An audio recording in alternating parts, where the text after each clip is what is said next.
Hello guys, welcome back to EduBook. My name is Sandeep Nehra, your reasoning and quant faculty at EduBook. Basically हम आज high level DI discuss करेंगे।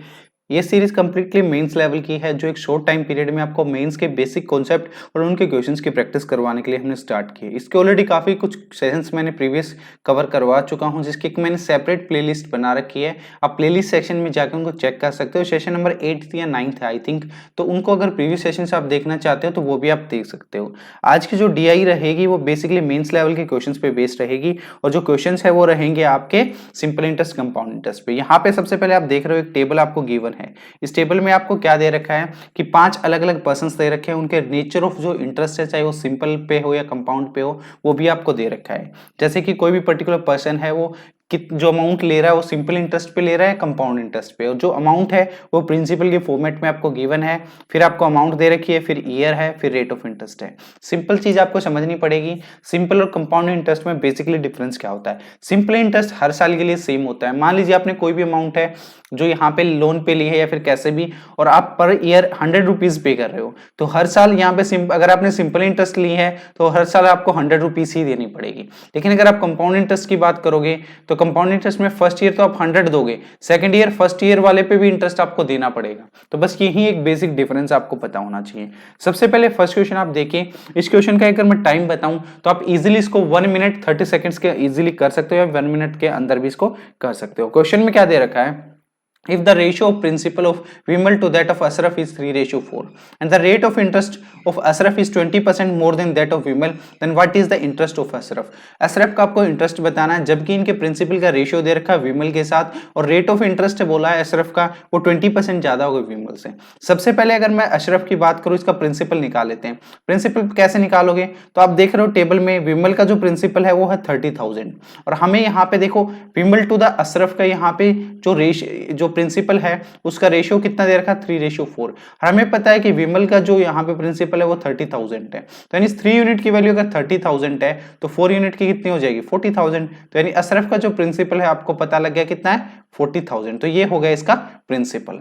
अब rate of interest अगर अशरफ की बात करें, rate of interest क्या दे रखा है कि वो 20% ज्यादा है विमल से, और विमल का rate of interest 2% per annum है, तो इसका 20% ज्यादा क्या होगा, 2 का 20% क्या होता है 0.4, तो यानी 2.4% हो जाएगा। ठीक है, तो 2.4% पर एनम यहाँ पे रेट ऑफ इंटरेस्ट हो जाएगा अशरफ का। और अशरफ का जो टाइम मेंशन कर रखा है वो आप टेबल में देख सकते हो 5 ईयर्स है। और यहाँ पे इसका नेचर जरूर देखना, बहुत इंपॉर्टेंट चीज है कि सिंपल इंटरेस्ट है कंपाउंड इंटरेस्ट। तो आप टेबल में देख रहे हो कि अशरफ है सिंपल इंटरेस्ट पे, जो यहाँ पे प्रिंसिपल लेता है। तो आपको पता है सिंपल इंटरेस्ट हर साल सेम रहता है। अगर फर्स्ट ईयर 2.4% रहेगा तो सेकंड ईयर भी 2.4, थर्ड ईयर भी 2.4, तो आप सीधा क्या करो 2.4 की 5 से मल्टीप्लाई कर दो, तो कितना बन जाएगा 12%। क्लियर। अब ये कैसे पता लगा, देखो 2.4 की आप 10 से मल्टीप्लाई कर दो तो 24, उसका हाफ कर दो यानी कि कितना 12। अब ये कैसे, देखो इस तरीके से भी आप इसको कर सकते हो, आप इस तरीके से मल्टीप्लाई करते हैं तो 10/2 कर दो, 10 को 2 से डिवाइड करोगे तो 5 से हुआ ना, तो हमने क्या किया इसको 2.4 को 10 से मल्टीप्लाई किया तो 24 आ गया, 2 से डिवाइड किया यानी कि 12। अब ये थोड़ा सा माइंड में ईजी हो जाता है, किसी भी वैल्यू को 10 टाइम्स मल्टीप्लाई करना यानी एक जीरो ऐड कर देते हैं, और उसको 2 से डिवाइड करना है उस वैल्यू का हाफ कर देते हैं। बस यही एक बेसिक चीज है, यानी जो भी अशरफ ने प्रिंसिपल लिया था उसका 12% उसको इंटरेस्ट देना पड़ेगा। तो हमें पता है कि जो अशरफ है उसने 40,000 क्या प्रिंसिपल लिया था, उसका 12% आपको निकालना है। तो 40,000 का 12% क्या होगा 12 चौके 48 यानी 4800 रुपए, आपको सीधा दिख रहा है। ठीक है ना, क्योंकि 40,000 का 12% निकालोगे तो यहाँ पे आप क्या 2 जीरो कट जाएंगे, 12 चौके 48 यानी 4800। तो ऑप्शन नंबर डी आपका राइट आंसर हो जाएगा। क्लियर है, कोई डाउट आपको यहाँ तक? बहुत ही इजी है। बेसिकली आपको किसी भी पर्टिकुलर टॉपिक को अगर आपको समझना है तो उसके अच्छे से डिटेल में जाना, ऐसा नहीं है कि फॉर्मूले रट लिए एक बार पता कर लिया उससे काम चल जाएगा, नहीं। मेंस में एग्जामिनर आपको बहुत ज्यादा घुमाएगा, और मेंस के प्रीवियस ईयर के कट ऑफ आप देख लो, थोड़ा सा आपको आइडिया लग जाएगा कि क्वांट का लेवल है वो क्या रहता है। सेकंड क्वेश्चन में आपको क्या दे रखा है, at what rate of interest the amount of Neelan becomes 5 times that of his principal. कह रहा है कि किस रेट ऑफ इंटरेस्ट पे जो नीलम के जो प्रिंसिपल है वो 5 टाइम्स हो जाएगा, ये आपको बताना है। जो यानी अमाउंट है वो 5 टाइम्स हो जाएगी एक तरीके से, ये आपको क्वेश्चन में दे रखा है। तो नीलन अगर आप देखोगे तो यहाँ पे टेबल में आप देख रहे हो जो नेचर है इंटरेस्ट का वो सिंपल इंटरेस्ट है, और अमाउंट आपको दे रखी है 26,500 टाइम दे रखा है 2 साल का। अब इस क्वेश्चन को करने के दो अलग अलग मेथड्स हैं, काफी बच्चे दो अलग अलग तरीकों से करेंगे। एक जो स्मार्ट वर्क करेंगे वो कैसे करेंगे, देखो हमें सिर्फ यहाँ पे क्वेश्चन में दे रखा है कि उसके प्रिंसिपल का अमाउंट 5 गुना होनी चाहिए, तो वो क्या करेंगे, प्रिंसिपल मान लेंगे 100 रुपीज। अब आप सोचोगे 100 क्यों माना, देखो जब भी क्वेश्चन में आपको रेट ऑफ इंटरेस्ट पूछा होता, क्वेश्चन में ना ही आपके पास प्रिंसिपल है, ठीक है, और यहां पे सिर्फ आपको ये बोला गया कि इतने टाइम्स हो जाए, उसकी वैल्यू उतने टाइम्स हो जाए, तो उस केस में आप अपने एंड से कोई भी वैल्यू एज्यूम कर सकते हो, ठीक है ना, क्योंकि ना ही आपके पास प्रिंसिपल है, ठीक है, ना ही आपके पास रेट ऑफ इंटरेस्ट है। जब दो वैल्यू मिसिंग होती हैं तो किसी भी एक पर्टिकुलर क्वेश्चन को सोल्व करना पॉसिबल नहीं होता है। तो इस केस में जब भी 5 टाइम्स 7 टाइम्स इस तरीके से दिया होता है तो अपने एंड से वैल्यू एज्यूम करते हैं। इस तरीके के केस में हम एग्जैक्ट यहाँ पे वो रेट ऑफ इंटरेस्ट निकाल सकते हैं। तो प्रिंसिपल आपने 100 मान लिया, तो अमाउंट कितना होना चाहिए 5 टाइम्स, यानी अमाउंट कितनी होगी, इससे 5 गुना यानी 500। तो अमाउंट क्या होता है, प्रिंसिपल प्लस इंटरेस्ट, यानी इसका इंटरेस्ट कितना हुआ 400 रुपए, ठीक है ना। तो ये क्या हो गया, इसका इंटरेस्ट हो गया। तो अगर इंटरेस्ट 400 रुपए है, ये कितने साल का है, 2 साल का। ये ध्यान रखो, टाइम पीरियड टेबल में दे रखा है 2 साल, तो यानी अगर 2 साल इसने 400 रुपए यहाँ पे इंटरेस्ट कमाया, और जो सिंपल इंटरेस्ट का नेचर है इसका, तो यानी 1 साल का एक साल का इंटरेस्ट कितना हुआ 200 रुपीज। तो प्रिंसिपल आपका 100 है, 1 साल का इंटरेस्ट 200 आ रहा है, तो यानी इसका कितना होगा 200%। सीधा आप बता सकते हो। तो रेट ऑफ इंटरेस्ट क्या होगा 200%। माइंड कैलकुलेशन के साथ विद इन 30 to 40 सेकंड्स आप इसको कर सकते हो। अब दूसरा मेथड जो है, जो काफी बच्चे इसमें हो सकता है कि आप में से बताना, जेन्युइनली बताना आप कौन सा अप्रोच यहाँ पे फॉलो कर रहे हो। सेकंड बच्चे क्या करेंगे, सेकंड वाले क्या करेंगे, आपको पता लगा 26,500 इसकी अमाउंट है, ठीक है, आपने टेबल में देखा, आपको पता लग गया 26,500 इसके अमाउंट है, आपको पता है इसके 5 टाइम्स हो रही है, तो इससे 5 से डिवाइड कर दो। इससे क्या होगा, आपका प्रिंसिपल आएगा। प्रिंसिपल कितना आएगा, 5 5 25, 1 5 3 15, ये आपका प्रिंसिपल आ गया। तो यहां से आपको प्रिंसिपल पता लग गया। अब आप क्या करोगे, इस अमाउंट में से प्रिंसिपल निकाल के इसका इंटरेस्ट पता करोगे, ठीक है। तो 500 में से 300 गए 200, यानी 21,200 क्या है आपका इंटरेस्ट आया। अब 21,200 आपने क्या देखा कि इंटरेस्ट आ रहा है, और ये कितने साल का आ रहा है 2 साल का, तो इसको आप 2 से डिवाइड करोगे तो 1 साल का आ गया। प्रिंसिपल कितना था 5300। अब आप इसकी परसेंटेज निकालोगे, यानी मल्टीप्लाई बाय 100, 20 से 20, 53 से इसको कैंसिल आउट करोगे क्या, पहले 53 नहीं 2 से काट लो, पहले 2 एकम 2, 2 छिके 12, और अब 53 से काटोगे 53 दूनी 106, यानी 200% आएगा। आपको पता लग गया यहाँ पे, ठीक है। तो रेट ऑफ इंटरेस्ट 200% आ रहा है। ये जो बेसिक चीजें होती है ना, ये इस तरीके से आप कैलकुलेट कर दे। अब इसमें क्या है, कैलकुलेशन में टाइम लगता है, बस फर्क इतना ही था, ठीक है। क्वेश्चन दोनों मेथड से आप कर रहे हो ना, इस फर्स्ट वाले से कर रहे हो तो बहुत ही अच्छी बात है, दूसरे से कर रहे हो उसमें कोई गलत चीज नहीं है। आपको कॉन्सेप्ट की नॉलेज है यहाँ भी, बट थोड़ा सा वहां पे क्या है कि स्मार्ट अप्रोच आपको देखनी पड़ती है। ये छोटी छोटी चीजें होती हैं, जब आप कोई भी पर्टिकुलर टॉपिक सीखते हो तो उसमें आपको ये चीजें ध्यान रखनी है, और जब प्रैक्टिस करते हो तब भी आपको ये चीजें ध्यान रखनी है। ऐसा नहीं है कि आपको फास्ट लग रहे हो कि स्पीड बनानी है, स्पीड बनानी है। स्पीड बनाने से पहले आप एक कॉन्सेप्ट की डीप नॉलेज ले लो, उस कॉन्सेप्ट के बारे में अच्छे से पढ़ लो, तो आपके लिए थोड़ा सा आगे जाके कन्वीनियंट हो जाएगा, इजी हो जाएगा।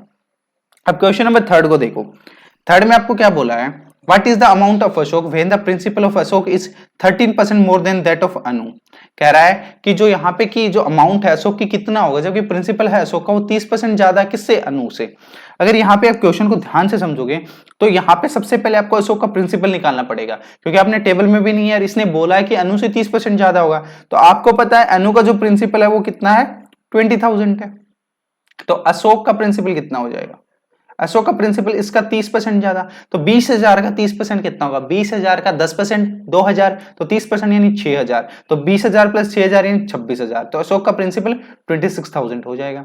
ये आपकी कैलकुलेशन पे डिपेंड करता है कि आप कैलकुलेशन किस तरीके से करते हो, क्योंकि यही छोटी छोटी चीजें हैं जो आपको बाकी स्टूडेंट से अलग रखते हैं। क्योंकि अगर आप प्रिंसिपल बेसिक तरीके से 20,000 गुना 130 बटा 100 करके करोगे तो फिर आपको टाइम लगेगा, ठीक है, ये जेन्युइन सी बात है। अब रेट ऑफ इंटरेस्ट आपको पता है, यहाँ पे देखो अशोक वाले में देखो कितना है 3 साल, sorry 3% per annum. Rate of interest कितना है 3% पर एनम। टाइम पीरियड है यहाँ पे नीचे टेबल में दे रखा है 2 ईयर, में आपको अलग से लिख के दिखा देता हूं ताकि आपको अगर छोटे अक्षर हैं दिख नहीं रहा तो कोई बात नहीं, यहाँ से आप देख लो। अब आपको पता है कंपाउंड इंटरेस्ट, ध्यान रखना नेचर ऑफ इंटरेस्ट बहुत इंपॉर्टेंट है। यहाँ पे कंपाउंड इंटरेस्ट मेंशन कर रखा है, आपको पता है first year compound interest same रहेगा 3%, सेकंड ईयर में फर्स्ट जो बेसिक है 3% रहेगा, लेकिन फर्स्ट ईयर पे जो भी आपने इंटरेस्ट पे किया उसका भी आपको पे करना पड़ेगा, यानी 3% का 3% यानी 0.9%, तो ये टोटल इसको इंटरेस्ट पे करना पड़ेगा। तो 3 3 6 यानी ओवरऑल जो भी इसका प्रिंसिपल होगा सो का उसका 6.9% इसका क्या है इंटरेस्ट है। आपसे क्या पूछे अमाउंट, अमाउंट क्या होती है, जो भी इसका प्रिंसिपल है प्लस इंटरेस्ट, प्रिंसिपल क्या होता है, वो खुद की वैल्यू यानी 100% प्लस इंटरेस्ट कितना है 6.9%, यानी जो भी अशोक ने वैल्यू ली थी उसका 106.9% निकाल दो, आपका आंसर आ जाएगा, यानी इसकी अमाउंट आ जाएगी। तो यानी 26,000 का 106.9% निकाल दो। ठीक है, एक पॉइंट हटाने के लिए नीचे मैं 10 कर देता हूं और एक परसेंटेज हटाने के लिए 100, 30 से 30 कैंसिल आउट कर दो, आप क्रॉस मल्टीप्लाई करके आपका जो भी आंसर आया बता सकते हो। ये मेन सेट टाइम होता है तो कैलकुलेशन की दिक्कत नहीं है, ये आपका एक तरीका था। तो यहाँ पे जो आंसर आएगा वो मैं बता देता हूँ, 27,583.4 आएगा। ठीक है ना, एक बेसिक कैलकुलेशन आप कर लोगे। अब इसको स्मार्ट तरीके से और कैसे कर सकते हैं, देखो आपको पता है इसका प्रिंसिपल कितना है, 26,000 है। ठीक है, आपको यह भी पता लग गया कि 3% है, 3 है 2 साल के लिए, तो 3 3 6.9 यानी 6.9% है। अब 6.9% है, आपको पता है 26,000 का 10% कितना होता है, मुझे बता दो 2600, यानी इसका इंटरेस्ट 2600 से कम रहेगा। ठीक है, 2600 से कम रहेगा, अगर मैं 2600 इसमें से ऐड करूंगा यानी 28,600 के आसपास है, यानी 28,600 से वैल्यू कम रहेगी। आपने ऑप्शन में देखा कि ऑप्शन ए ही दिख रहा है, आप कहोगे नन ऑफ दीज है। अब इसको और ज्यादा अच्छे से क्रॉस चेक करने के लिए आप क्या करते हैं कि आपको पता है 6.9 करूंगा ना, इसका 9 के 54 होगा, यूनिट 4 आएगा, यूनिट डिजिट। तो इस तरीके से भी आप देख सकते थे, वो आप पे डिपेंड करता है आप इन चीजों को किस तरीके से आप कैलकुलेट करते हो, या फिर आपका स्मार्ट वर्क कहां काम करता है। ये वाला यहाँ पे आप अगर आप डायरेक्ट मल्टीप्लीकेशन करते हो तो भी कोई दिक्कत की बात नहीं है, ये नहीं कि वो वहां पे आपको टाइम ज्यादा लगेगा, नहीं, बेसिक कैलकुलेशन है, थोड़ा सा टाइम तो लगेगा, मेंस में टाइम है, बट मैं आपको एक स्मार्ट अप्रोच पे यहाँ पे बता रहा हूं, इस तरीके से भी आप चीजें कर सकते हो। Next question number 4। अब क्वेश्चन नंबर 4 में क्या कह रहा है, what is the principal of Neelan if the rate of if the ratio of the interest rate of Anu to that of Neelan is 4:3। अब यहाँ पे अनु टू द नीलन का जो रेशियो दे रखा है आपको, वो आपको दे रखा है 4:3। ठीक है, और ये जो रेशियो है वो किसका है, रेट ऑफ इंटरेस्ट का। अब आप अनु और नीलन में से किसका वैल्यू दे रखी है, आपको अनु की, यानी 4% है, यानी इस 4 रेशियो की वैल्यू अगर 4% है, इस 3 रेशियो की वैल्यू कितनी होगी, 3% होगी, यानी नीलन का जो रेट ऑफ इंटरेस्ट है हमें पता लग गया क्या है, 3% पर एनम। अब नीलन का आप टेबल में देखा कि आपने नेचर है वो सिंपल इंटरेस्ट है, टाइम है वो 2 साल है। अब आपको पता है कि रेट ऑफ इंटरेस्ट अगर 3% पर एनम है, टाइम आपके पास 2 साल है, तो इसने टोटल जो भी इंटरेस्ट होगा वो कितना होगा, 6% होगा ना, क्योंकि सिंपल इंटरेस्ट है, हर साल सेम रहेगा। ऑलरेडी नेचर ऑफ इंटरेस्ट में आपने देखा सिंपल इंटरेस्ट है, अगर 1 साल का 3% लग रहा है तो 2 साल का 6%, अगर 2 साल का 6% है तो आपको यहाँ पे अमाउंट दे रखी नीलन की कितनी, 26,500, यानी 26,500 कितने की वैल्यू, 106% की है। अब आप 106 कहां से आया, देखो ये अमाउंट है, अमाउंट क्या होती है, प्रिंसिपल प्लस इंटरेस्ट। प्रिंसिपल क्या होगा, किसी भी वैल्यू का 100% प्लस इंटरेस्ट जो भी आपने पे किया, यानी यहाँ इस केस में 6% है तो 106 आ गया, और आपको प्रिंसिपल निकालना है तो मल्टीप्लाई बाय 100 कर दो। ठीक है, ये आपको इजीली दिख रहा है, डिवाइड होगा, क्योंकि आपने ऑप्शंस देखे एग्जैक्ट नंबर से डिवाइड हो रहा है। अब यहाँ पे आपको चेक करना है, अब या तो आप 2 से करके कैंसिल आउट करो, उसमें क्या है थोड़ा ज्यादा टाइम लगेगा, आप इससे अच्छा बेटर है कि आप इसको इस तरीके से कर लो। ठीक है, क्योंकि मेन से टाइम होता है, कोई दिक्कत की बात नहीं है, इतना तो आप कर ही सकते हो। तो यहाँ आपको पता है 2 टाइम जाएगा, 212 हो जाएगा। ठीक है, यहाँ पे 5 में से 2 गए 3, और यहाँ पे 53। आपको पता है 53 दूनी 106 होता है, यानी अगर 1 0 लेके आएंगे तो इसके 5 टाइम्स हो जाएगा, यानी 250 से एग्जैक्टली डिवाइड हो रहा है, यानी इसको कैंसिल आउट करोगे तो आपके पास 250 आएगा। ठीक है, यानी जो इसका प्रिंसिपल आया वो कितना है, 25,000। तो ये आपका राइट आंसर हो जाएगा। क्लियर है, कोई दिक्कत नहीं, यहां तक बताइए, कोई भी आपको प्रॉब्लम हो तो यहाँ पे आप इजीली बता सकते हो। ठीक है ना, कोई भी ऐसी प्रॉब्लम है जो आपको समझ नहीं आई हो। वैसे भी आप अगर यहाँ पे आपने देखा ऑप्शंस की हेल्प भी ले सकते हैं कि 6% है, तो किसी भी वैल्यू अगर आपको 26,500 दिख रही है तो यहाँ पे आपको इसका 6% वैल्यू किसके क्लोजेस्ट दिख रही है, 25,000 के ही दिख रही है ना। 25,000 का 10% 2,500 होता है, तो उससे तो कम ही है। ठीक है, तो इस तरीके से भी आप माइंड कैलकुलेशन पे काम कर सकते हो, बट कोई बात नहीं, बेसिक अप्रोच है, जिससे भी आपको चीजें अच्छी लगे उससे आप करो। अब एक क्वेश्चन मैं आपके लिए होमवर्क दे रहा हूँ, क्वेश्चन में थोड़ा सा मैंने चेंज कर दिया, स्क्रीन को थोड़ा इरेज कर देता हूं। अब देखो यहाँ पे क्या है कि मैं किसी एक पर्टिकुलर पर्सन को ही मान लेता हूं, ठीक है ना। यहाँ पे हम इसको मान लेते हैं, चलिए किसको मानोगे, अनु को मान लेते हैं। ठीक है, कंपाउंड इंटरेस्ट वाला है, नेचर ऑफ इंटरेस्ट रहेगा अनु का वो कंपाउंड इंटरेस्ट है, प्रिंसिपल आपके पास 20,000 है। ठीक है, रेट ऑफ इंटरेस्ट है मैं अलग से आपको देता हूं, ठीक है, मैं अलग से लिख देता हूं आपको। प्रिंसिपल आपको दे दिया मैंने 20,000 है। ठीक है, और जो टाइम पीरियड है वो मैंने दे दिया यहाँ पे आपको 2 ईयर्स। रेट ऑफ है R1 और R2। अब R1 R2 क्या है, फर्स्ट ईयर का रेट ऑफ इंटरेस्ट और सेकंड ईयर का रेट ऑफ इंटरेस्ट। ठीक है ना, क्लियर है। फर्स्ट ईयर का जो रेट ऑफ इंटरेस्ट है वो है 20%।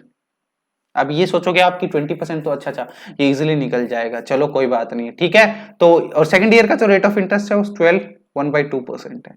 अब टोटल मुझे इंटरेस्ट की वैल्यू बता दो क्या रहेगा, इंटरेस्ट क्या आएगा वो टोटल वो आप मुझे बता दो, बस यही मेरा आंसर है, सिंपल। आप जब इंटरेस्ट बता दोगे तो यहाँ पे क्लियर है, चीज सही है कि नहीं। यहाँ पे मैं सिर्फ आपको थोड़ा सा अलग बता रहा हूं, क्योंकि हर बार ऐसा नहीं होता एग्जामिनर आपको सिंपल ही चीजें पूछेगी, आपको बेसिक्स अच्छे से आने चाहिए, अच्छे से बेसिक चीजें कैलकुलेट करनी आनी चाहिए, बेसिक्स अच्छे आने चाहिए, फिर आपको एग्जामिनर चाहे कुछ भी घुमा दे। टाइम यहाँ पे मैंने तो आपको 2 साल दे दिया, यहाँ पे R1 R2 R3 R4 तक वैल्यू जा सकती है, ठीक है। ये आपकी प्रैक्टिस पर डिपेंड करता है, आप चीजों को किस तरीके से प्रैक्टिस करते हो, कॉन्सेप्ट की किस तरीके से आप नॉलेज लेते हो, वो ही आपके लिए उतना ज्यादा अच्छा रहेगा। बताइए कोई डाउट है यहाँ तक।